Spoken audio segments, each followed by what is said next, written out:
क्या आपने कभी सोचा है कि बुजुर्ग होने पर अकेलापन असल में कैसा लगता है? यह कुछ घंटों का अकेलापन नहीं होता, बल्कि रोज एक खाली घर में आंखें खोलना, चुपचाप खाना खाना और बिना किसी से बात किए दिन खत्म करना होता है। लोग तब तक इसके बारे में बात नहीं करते जब तक खुद उस दौर से ना गुजरें, और तब तक कई लोग खुद को खोया हुआ महसूस करने लगते हैं। लेकिन सच्चाई ये है कि बुजुर्ग होने पर अकेले रहना जरूरी नहीं कि अकेलापन ही लाए। अगर आप कुछ खास आदतें अभी से अपनाएं तो मानसिक रूप से मजबूत, भावनात्मक रूप से स्थिर और शारीरिक रूप से स्वस्थ रह सकते हैं, चाहे कोई साथ हो या ना हो। इस वीडियो में हम बताएंगे 4 जरूरी बातें जो हर उस व्यक्ति को जाननी चाहिए जो उम्र के इस पड़ाव में अकेले रहता है या भविष्य में रह सकता है। ये सिर्फ मन बहलाने की बातें नहीं हैं, बल्कि असली अनुभवों और मनोवैज्ञानिक रिसर्च पर आधारित हैं। हर सुझाव आसान, व्यावहारिक और असरदार है।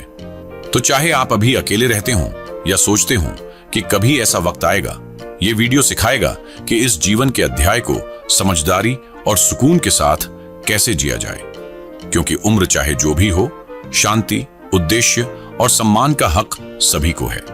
वीडियो के अंत तक जरूर बने रहिए, क्योंकि आखिरी सुझाव आपके सोचने का तरीका बदल सकता है।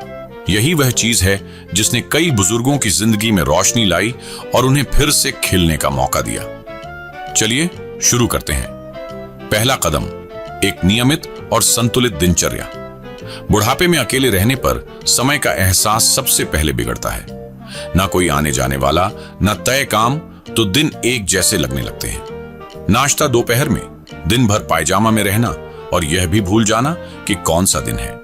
शुरुआत में यह छोटा लगता है, लेकिन धीरे धीरे मानसिक स्पष्टता और भावनात्मक संतुलन को कमजोर करने लगता है। इसीलिए सरल लेकिन नियमित दिनचर्या बनाना जरूरी है। कोई सख्त रूटीन नहीं, बस ऐसा ढांचा जो दिन को शुरुआत, बीच और अंत दे। जैसे तय समय पर उठना, नहाना, तैयार होना, भले ही कोई मिलने न आए। अच्छा नाश्ता, हल्की सैर, एक्सरसाइज, कोई शौक, रात का खाना और समय पर लाइट बंद करना। यह रूटीन आपके दिमाग और शरीर को स्थिरता देता है। मनोवैज्ञानिक मानते हैं इंसान की प्रकृति लय में जीने की होती है, और उम्र बढ़ने के साथ यह लय और जरूरी हो जाती है। यह चिंता घटाती है, नींद सुधरती है, पाचन और दिमाग को सहारा मिलता है। जैसे मोहन 81 साल के, पत्नी के जाने के बाद दिन का ट्रैक खो दिया, फिर तय समय पर उठना, बिस्तर ठीक करना, खिड़की खोलना शुरू किया। धीरे धीरे सुबह की सैर और शाम की चाय भी जोड़ ली। छोटे बदलावों से उनके दिन को आकार मिला और आंतरिक सुकून भी। जब आप अकेले होते हैं तो समय चुपचाप फिसलता है, लेकिन एक तय रूटीन मानसिक और भावनात्मक सेहत के लिए ताकतवर साधन है। यह शांत सेल्फ केयर है। शायद कोई न देखे, लेकिन आप हर दिन इसे महसूस करेंगे। दूसरा कदम, थोड़ा चलना। बुढ़ापे में अकेले रहना भावनात्मक रूप से ही नहीं, बल्कि शारीरिक रूप से भी मुश्किल हो जाता है। दिन भर कुर्सी पर बैठे रहना, बस किचन तक जाना, फिर वापस कुर्सी पर। धीरे धीरे शरीर जड़ता महसूस करता है, कमर अकड़ती है, जोड़ दर्द देने लगते हैं, संतुलन बिगड़ने लगता है और खड़े होना भी मुश्किल लगने लगता है। लेकिन फिट रहने के लिए जिम नहीं चाहिए, बस रोज थोड़ा चलना जरूरी है। हल्की हलचल भी शरीर को संदेश देती है, मैं जरूरी हूं। यह मसल्स और हड्डियों ही नहीं, मूड, याददाश्त और सोच से भी जुड़ा है। घर के बाहर कोने तक जाना, चाय बनाते समय स्ट्रेच करना, कुर्सी से 10 बार उठना बैठना। असर धीरे धीरे दिखता है, पर पक्का होता है। रिसर्च बताती है हल्की मूवमेंट से डिप्रेशन कम होता है, नींद अच्छी आती है और सोचने की ताकत बनी रहती है। जैसे सरला 78 साल, घुटनों में दर्द और थकान से घर से नहीं निकलती थीं। एक दिन बस मेल बॉक्स तक गईं, फिर अगला दिन भी हफ्तों में गली घूमने लगीं। उनकी जिंदगी रातों रात नहीं बदली, लेकिन अब हर सुबह के लिए वजह थी। वो कहती हैं, मैं पहले से ज्यादा जागरूक महसूस करती हूं। हल्की मूवमेंट आपको दुनिया से जोड़ती है। धूप, पंछियों की आवाज, पड़ोसी की मुस्कान याद दिलाती हैं आप अब भी इस दुनिया का हिस्सा हैं। इसलिए रोज थोड़ा चलिए, किसी को दिखाने के लिए नहीं, बल्कि इसलिए कि आप अभी भी यहां हैं, और आपका शरीर उस सम्मान का हकदार है। अगर बातें काम की लग रही हैं तो नंबर 2 लिखें और चैनल सब्सक्राइब करें ताकि ऐसे वीडियो आपसे मिस ना हो। आपका साथ ही हमारी प्रेरणा है। तीसरा कदम, छोटे लेकिन दिल से जुड़े रिश्ते। बुढ़ापे में अकेले रहने पर चुप्पी अजीब साथी बन जाती है, कभी शांति कभी बोझ। कई बार दिन भर में कोई आपका नाम तक नहीं लेता।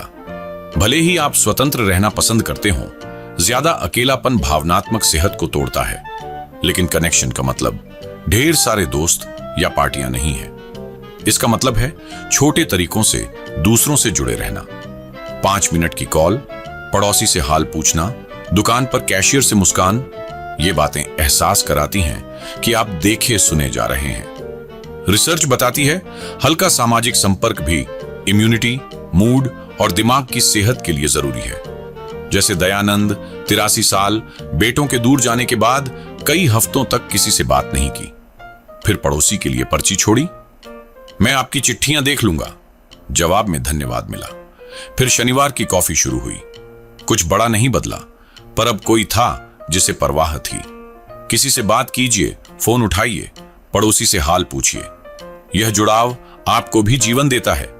कई बुजुर्ग पुस्तकालय में पढ़ाना या किसी को सुनना भी योगदान मानते हैं। याद रखिए, आपकी कहानी और अनुभव आज भी मायने रखते हैं। अकेलापन इस बात से तय नहीं होता कि कितने लोग हैं, बल्कि इस बात से कि आप जुड़े हुए महसूस करते हैं। जुड़ाव एक बातचीत, मुस्कान या नई आदत से भी शुरू हो सकता है। इसलिए किसी को चाय पर बुलाइए, सैर पर चलिए। सामाजिक जुड़ाव का मतलब अकेलापन भगाना नहीं, बल्कि यह सुनिश्चित करना है कि अकेलापन खालीपन न बने, क्योंकि आप जरूरी हैं, चाहे अकेले रहें या किसी के साथ। चौथा कदम, ऐसा मकसद जो सुबह उठने की वजह बने। बुढ़ापे का सबसे बड़ा खतरा मकसद खो देने का है। जब नौकरी छूटती है, घर शांत हो जाता है, लोग आप पर निर्भर रहना बंद कर देते हैं, तो लगता है जिंदगी का असली हिस्सा खत्म हो गया। लेकिन मकसद रिटायर नहीं होता, वो बस रूप बदलता है। बुजुर्गों के लिए नया मकसद पहचानना जीवनदायक है। यह कोई बड़ा काम नहीं, बस दिल को मायने दे। जैसे पोते पोतियों को चिट्ठी लिखना, टमाटर उगाना, डायरी लिखना, फर्नीचर सुधारना या रोज किसी को फोन करना। ये छोटे काम भी सुबह उठने की वजह बनते हैं। जैसे विजय 79 साल पत्नी के जाने के बाद खालीपन महसूस करते थे। एक दिन पुराने टाइपराइटर पर नेवी की यादें टाइप करने लगे। किसी के लिए नहीं, बस खुद के लिए। शब्दों ने उन्हें फिर से मकसद दिया। मनोवैज्ञानिक भी कहते हैं मकसद से तनाव कम होता है, जिंदगी लंबी और मन स्थिर रहता है। मकसद होने का मतलब दिन काटना नहीं, बल्कि उन्हें अर्थ देना है। अकेलेपन में आजादी होती है, नए शौक, खुद को जानना, संगीत, पेंटिंग, नई रेसिपी, किताबें। अब वही समय है। अकेलापन अर्थ में बदल जाए तो वही ताकत बनता है। तो खुद से पूछिए, कल मैं क्या बना सकता हूं, लिख सकता हूं, उगा सकता हूं, साझा कर सकता हूं या संवार सकता हूं?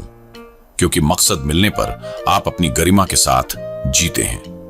अगर बातें अच्छी लगीं तो नंबर 4 कमेंट में लिखें और चैनल सब्सक्राइब करें। आपका साथ हमारी प्रेरणा है।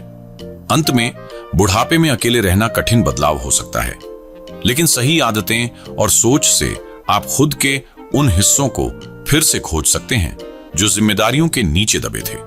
याद रखिए, आप अकेले नहीं हैं और लाचार भी नहीं। नियमित दिनचर्या, हल्की मूवमेंट, सच्चे जुड़ाव और कोई मकसद, ये सिर्फ सुझाव नहीं, असली औजार हैं। अब सोचिए, इन 4 बातों में से कौन सी आपको सबसे ज्यादा छू गई? कौन सी आदत आप निभा रहे हैं और कौन सी कल से शुरू करेंगे?